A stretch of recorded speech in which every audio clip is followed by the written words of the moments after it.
Mani Padme Hum, Mani Padme Hum, Mani Padme Hum, Mani Padme Hum. Compassion, awareness, and wisdom. This is an introduction to Tumo Yoga, Chakras, the energy body, and Kundalini energy. The main topic of this introduction is the traditional preliminary training designed to help meditators succeed when they advance into Tumo Yoga's complicated exercises. The history of Tumo Yoga and Kundalini energy spans thousands of years and is taught in different ways in many different Buddhist, Hindu, and Taoist lineages. The Buddhist version I was taught is Kargyu from the Six Yogas of Naropa, brought from India to Tibet 1,000 years ago by Marpa the Translator. The focus of Tumo Yoga is the subtle energy body, which ancient teachings say is the foundation of our entire being. The subtle energy body is the complex, volatile structure of reactive living energy that gives us form and vitality. Tumo Yoga accesses our transformative inner Kundalini energy to help unify, heal, rebalance, and strengthen the subtle energy body. This helps repair other levels of damage caused by disruption to the subtle energy body. Tumo Yoga's regime includes specialized physical and mental exercises, breathing exercises, and complex visualizations involving chakras, internal energy channels, and the circulation of life energy within the subtle energy body. Centuries of experience have proved that the full benefits of Tumo Yoga are achievable only when specialized meditation exercises and specific Won-core initiations are completed first in preparation before starting Tumo Yoga. Consultation with a proficient teacher can save time for students when they are learning the many subtle nuances of Tumo Yoga's full complexity.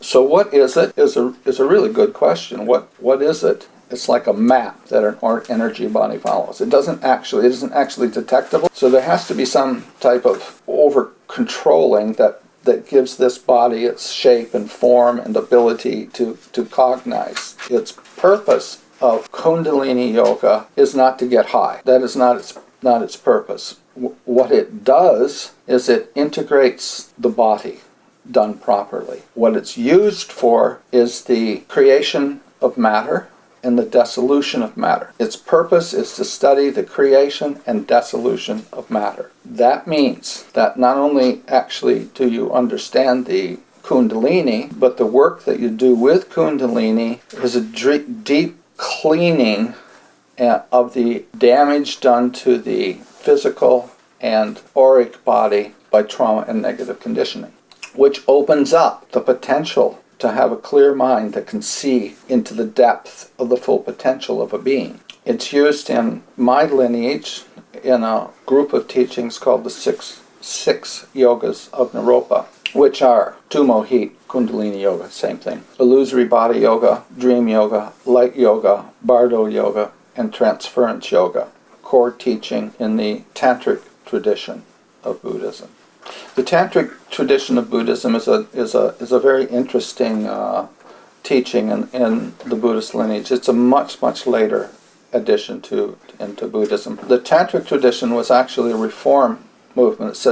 It stated, okay, you're not going to get it by reading. You're spending too much time reading when you should be practicing. So the tantric tradition is actually the only really big difference between Tantra and Mahayana, which had all the chakra systems, was that the teaching is embodied in the teacher, not in the books. And it's called the shortcut path because, of course, they didn't have to read all the books. And the teacher had the experience, so the teacher could teach the student how to make these realizations. The teachings are from weaving together many different books or many different traditions. The Kundalini practice is for the mastery of the dissolution of the human body, bringing an awareness through the bardo after you've died, and directing your next incarnation or rebirth to a location where you feel is going to be appropriate for your further study and teaching. They're talking about some deep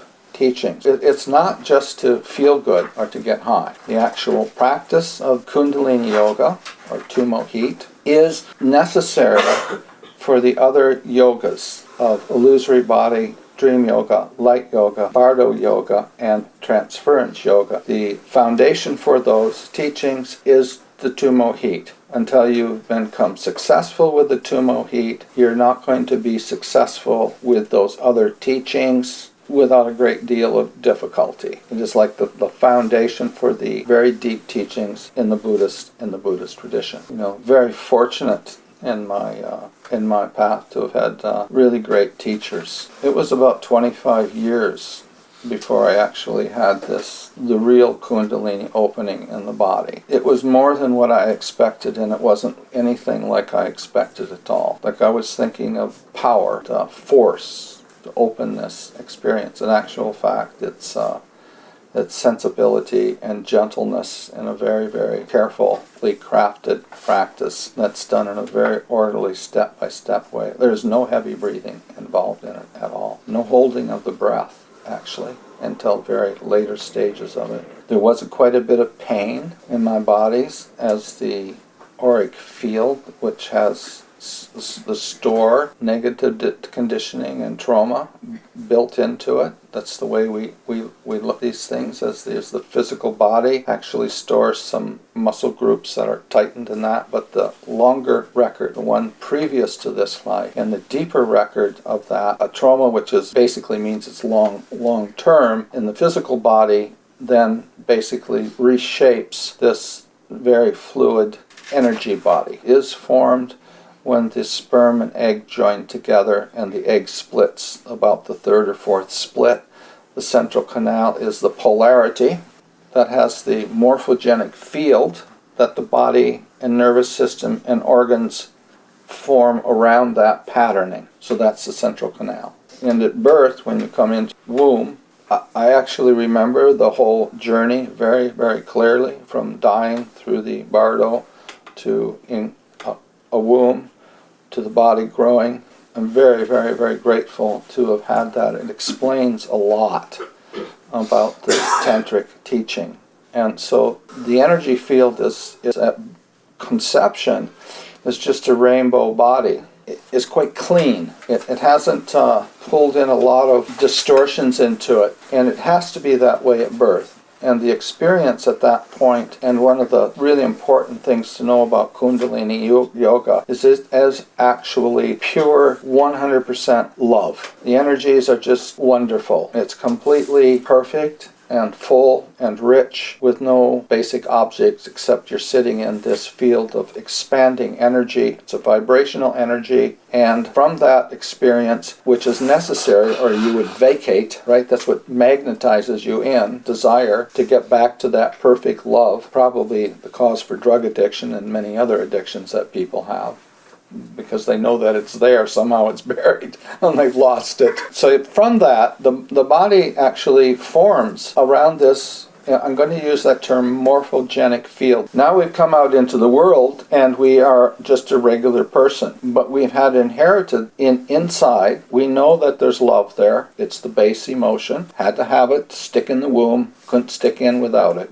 It's the glue, and it's also the energy field that is developing. It's part of that Kundalini, and now it's lost. So how do you get back to it? What are the practices that you would do to get back to it? That brings us to the point of there are many different schools that teach how to work with this energy. I'm using two of them here to teach with. I'm using the Taoist tradition of the macrocosmic and microcosmic circulation, which is incredibly well documented and very, very carefully incremental steps in working with this energy body. I'm also working with this introduction through the tantric system of systematically giving a series of tantric meditation instructions in ceremonial form, working through, as I say, the heart opening, which is extremely important to have because the actual experience of this working with the heart is the basis of the feeling for the Kundalini. And then the wrathful Wangkors I've given are primarily for raising the energies, being more ferocious to overcome obstacles. And the last 2 days I've given out previous to this Vajrayogini initiation, which is the one necessary in the Kargyu lineage to do Tummo heat, and gave level 3. There's one more level that would be necessary to do the internal fire yogas in a yogic condition, using force. So just like when you have negative conditioning in your being, where you can distort your energy field or deaden areas in your body, it also resides somewhere in your physical body. There's an area in your body. All traumas are somewhere in your body. They're there. And so when you start to do therapeutic work, you quite often have shakings and heats and upheavals. Mind has a great influence. Knowing that negative mind stories, conditionings in our environment can actually resculpt, or in a sense distort the energy field, crippled it, and retard its development. It definitely retards it. By knowing the correct practices, we can actually rebuild that auric field, and we can make it grow and make it be a full functioning sensitivity is developed doing this work. But I wanted to give you this basic background for it, because the general stories of Kundalini I think they're actually out there just to disguise what it's really for somehow. It's like a smoke screen, so nobody actually really understands what the teachings are. Yes? Can you speak to, you should do the right preparatory work so that when the Kundalini rises or whatever, it's not going into the wrong spots or overloading your system or your nervous system. Can you speak to that? Yeah, we can speak to that. What is it? How do you do it? There's preliminary practices, of course, that you would need to do in order to be consistently successful with this practice. You'd need a full understanding of anatomy. You know where all your organs are located, what they do, skeletal system and muscles. Physiology level also. The physiology would be quite important. The central canal, the nadis, the chakras, in fact, are an interface between the known solid physical world and a kind of a mental, mystical world that underlies the physical world. But it manifests in the physical body, and that's our gateway in. So we need to know the physical body. We must know the physical body, because ultimately what you're doing here is you're actually learning to mentally control your physiology, which is quite a tremendous feat, actually, to do that. If you don't have some understanding of where your organs and your structure of your body, and a bit about the physiology and the conservation of energies and diet and exercise, then you are not having the right preparation. You need to have that. This is a very sensitive and delicate undertaking. Can you speak a little bit more about diet and what kind of diet you would need? Yes, so I feel that it's really important to consider the ethical aspects of your diet and not to live off the suffering of other beings. It has to be part of the ethical side of the tantric tradition. But I'll tell you, if you go more toward the recommended healthy diet, now, 5 servings of fresh vegetables a day, 3 servings of fresh fruit, no dairy, no meat products, basically, especially red meat.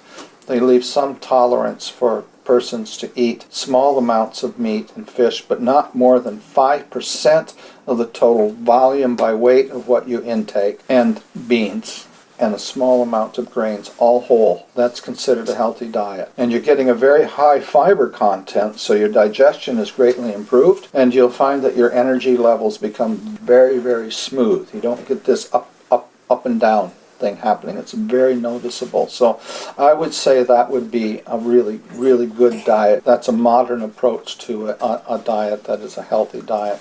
And it's certainly really, really good for practice. You're light, your energies are even, you have really good bowel movements, and basically you're giving the body everything it needs to do its repair. So what is it? It is a constantly flowing energy field that makes at least 1 million changes every second. It's incredibly sensitive. It's a flowing, completely flowing, hugely complicated, interacting, in the sense underlying your entire nervous system, all your cells, all the organs in the body, and its underlying template and support to bring in this prana energy from the universe that we need to support us. And the chakras are actually also very fluid and not actually in place. In fact, any little shock or trauma or loud noise will cause that whole energy field to move. Even moving your hand like this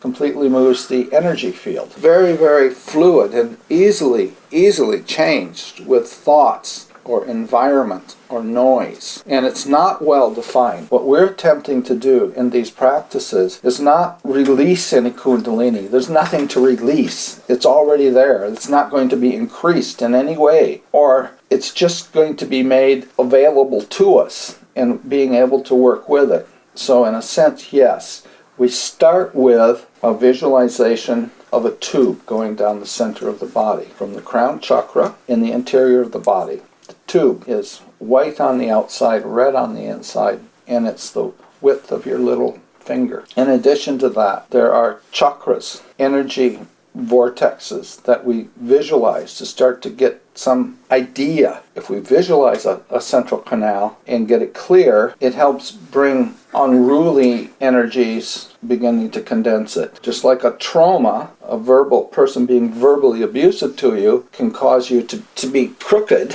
we can actually begin to rebuild ourselves. And in order to do that, there's a central canal from the crown chakra down to 4 fingers below the navel. Off from that, there are, at the crown chakra, there are these nadis coming off. Nadis are hollow tubes, energy pathways. We're developing and building and mind sculpting a system of energy pathways. On the crown chakra, there are 32 of these that we work with. You can say there are a lot more, you can get a lot more complicated, but the basis is 32. They're white on the outside, red on the inside, and they're transparent. They're not pink, and both things separately. They're ribs, and they bend down on the inside of your skull like an umbrella, quite thin coming up. From the throat chakra here, we develop a system of nadis. These channels come up with 16 ribs that work up.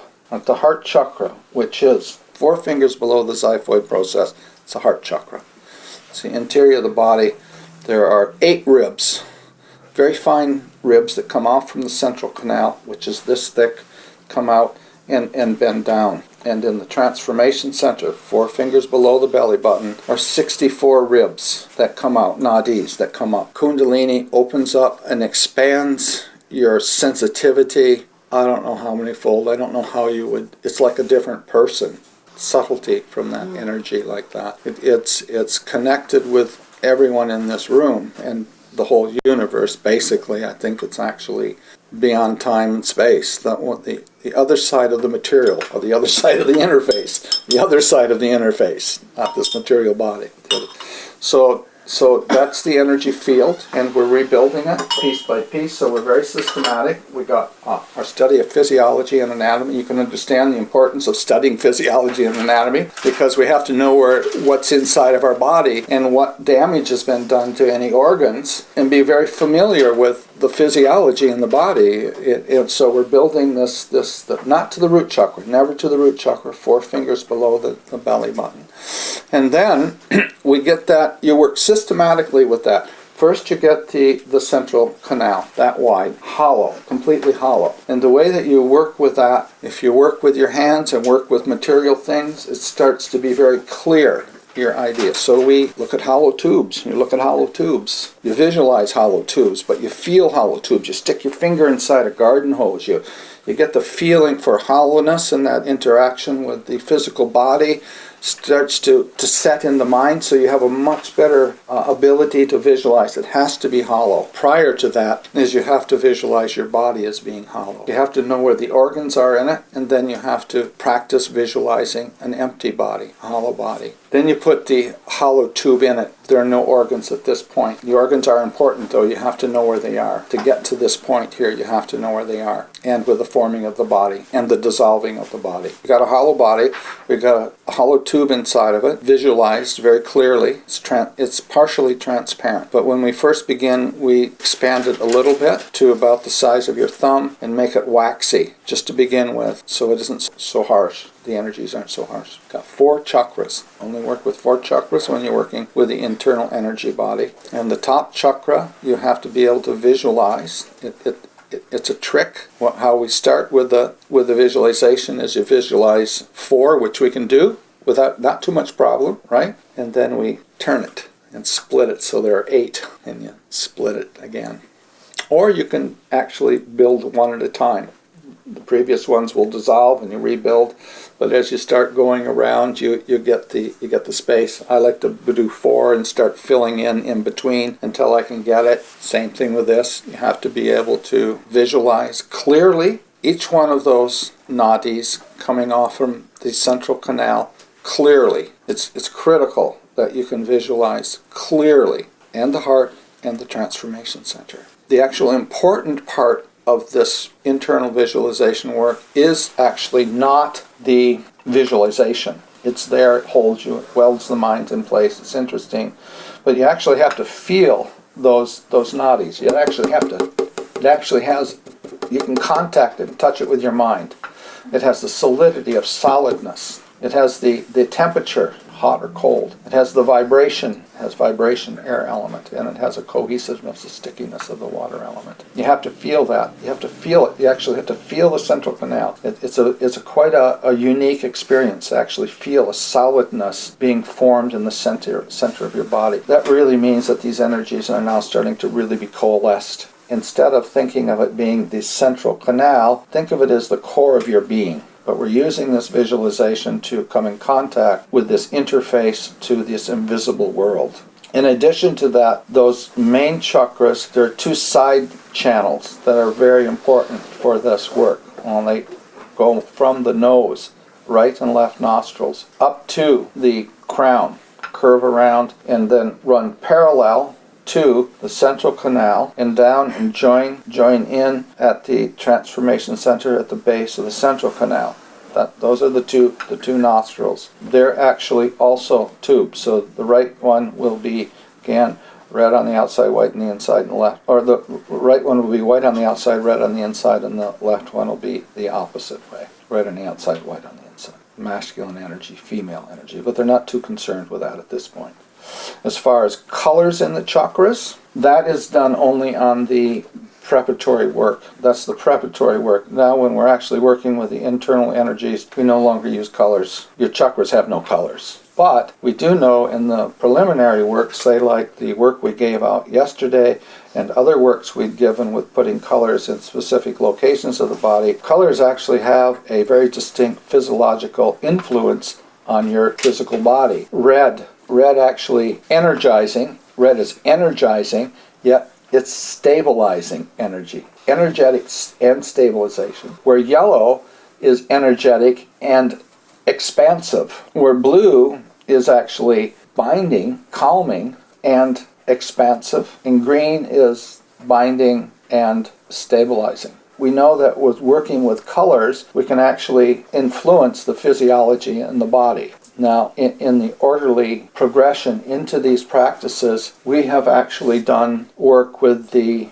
energetic body through color and visualizations and mantras through the Wong Core I gave yesterday. So that would be, in a sense, the preliminary work, working in a very sensible, systematic way. As we gave all these nadis yesterday, and we in the visualization part, so okay, say we got 32 nadis on the head.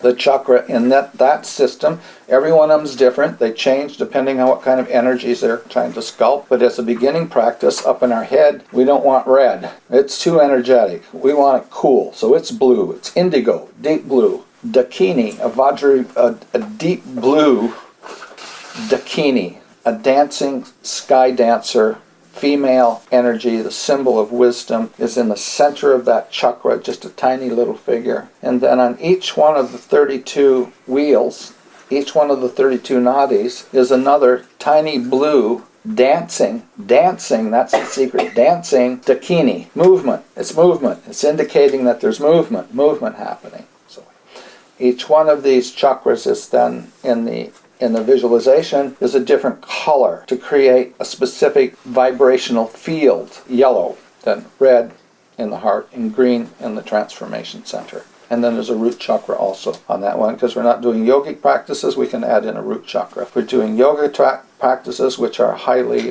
more ferocious, there's more physical activity and breath work in that.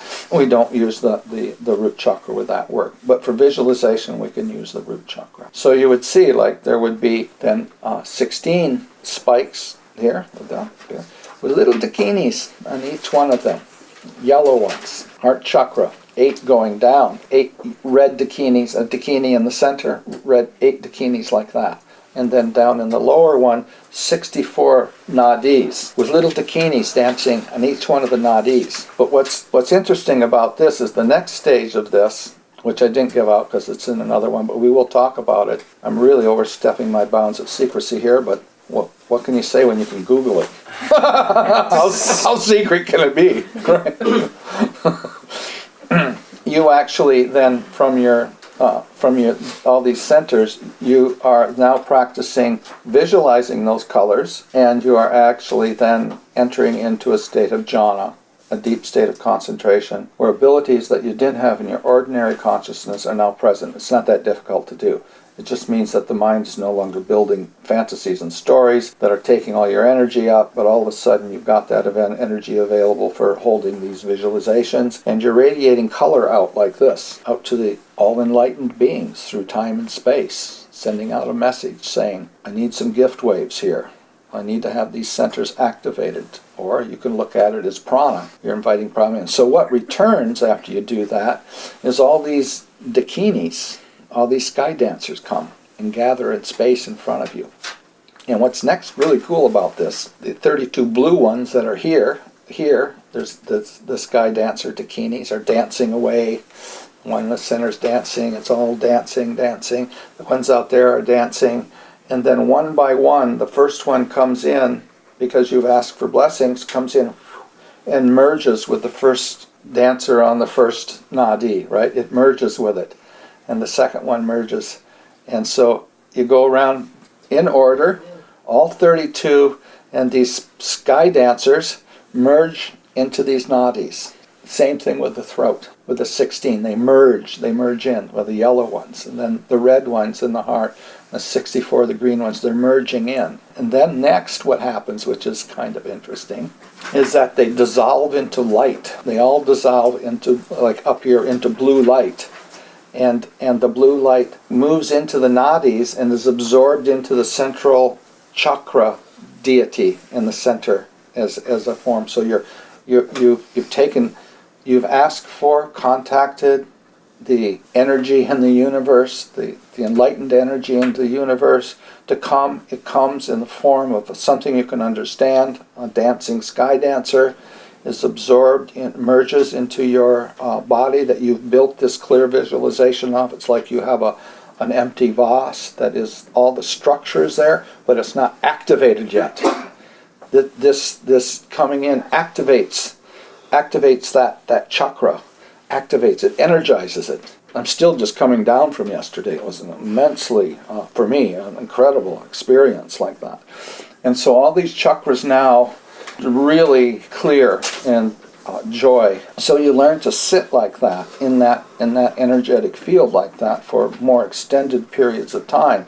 And then what happens next in the more advanced stages of that, the visualization side of the Kundalini as preparation for the more yogic side, is that it changes from a static visualization and visualizing dancing energies and gathering together. It just, the gates go and you get the full Kundalini experience, which is pure love and expanding energy. Pure love, expanding energy.